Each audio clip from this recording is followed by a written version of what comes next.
everybody. I'm Wendy, and I'm going to be talking to you today about how to deal with this new work environment that we have, where everybody, a lot of us are working from home, or those of us who are still out at work are under a lot of stress. So we have a lot of tension in our shoulders and in our low backs, and this little tennis ball is going to be your best friend. So I'm going to show you how to use this to relieve tension in those most common areas of your shoulders and your low back and hips. And I have my helper here today to show me how to do it. So get a tennis ball, anything that you can around the house. A lacrosse ball is probably a little too hard. You don't want to have too much pressure in there, but you also don't want it to have too much give.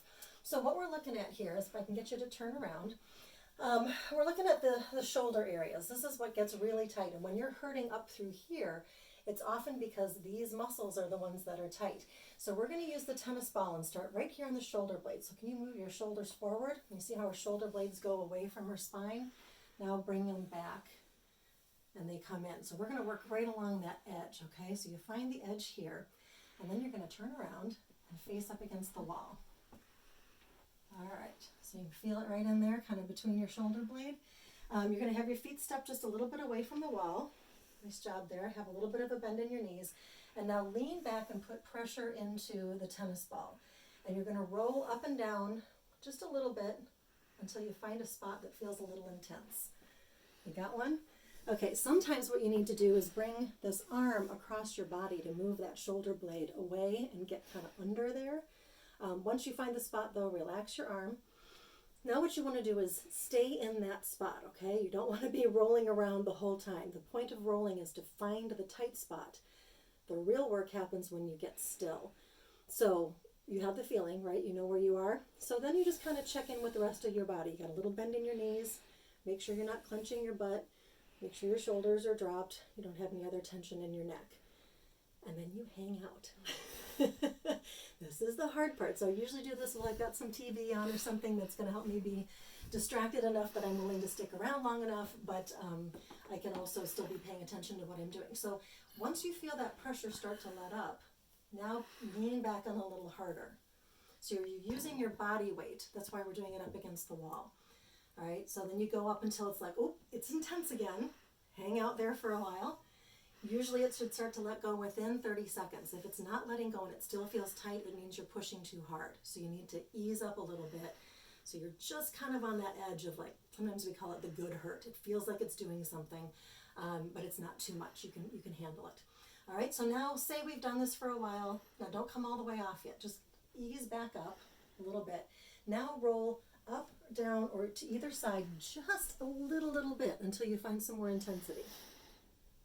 So you can see she didn't hardly moved at all.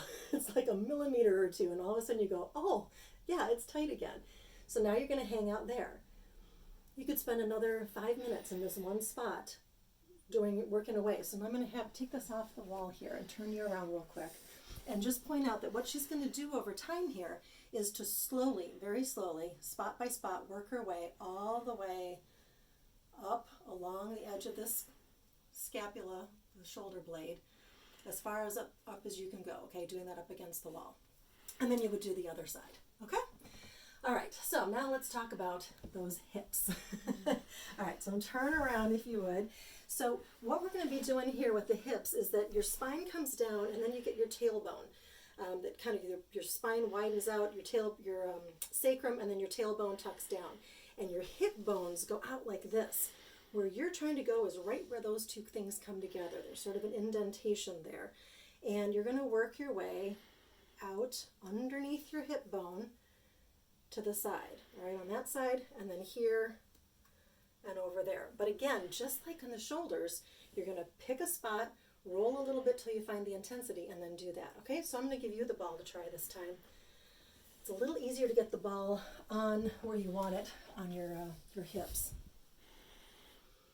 All right, now make sure you have your feet far enough out that you feel okay. Also, we probably should be in some tennis shoes so that you don't slip. So make sure you're in a spot where you feel like you're stable and your legs aren't going to come out from underneath you. So now, do you need to move a little bit to find a spot? So you can roll kind of up and down or out to the side there. All right, you got a spot? Okay, great. Same thing with the shoulders. You're just going to hang out. But you want to check in again. Are your knees relaxed? You don't want to lock your knees.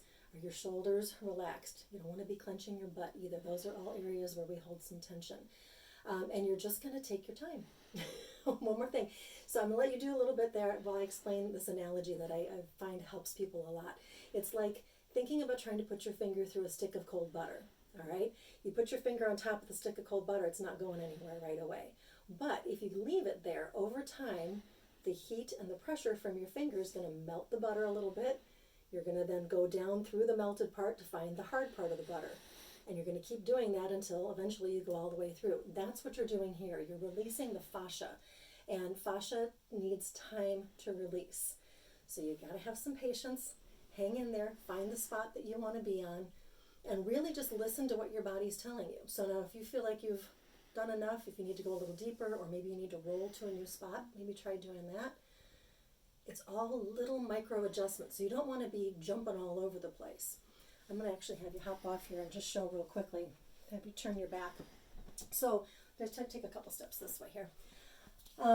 So a lot of times what people will want to do either here or here is they'll be like, oh, here, and then they're going to roll up here and do something up here, and then they roll down here. It's just not as efficient. What you'll find is if you start here and slowly, really slowly work your way up, it's going to release quicker and quicker as you move along that line of restriction. Same thing here. You're going to move down along the edge of your sacrum and then up and around out to your hip. Okay? Don't go here and then there and then hop over here. It might feel good. It also might feel good just to roll, but it's not actually releasing the fascia and doing what you want it to do. So thank you very much for your help today. I hope you guys get a chance to try this. It's a wonderful tool. You really can't do it too much as long as you're not doing it too deep. Listen to your body. Let your body be your guide. And hang in there. We're going to get through this.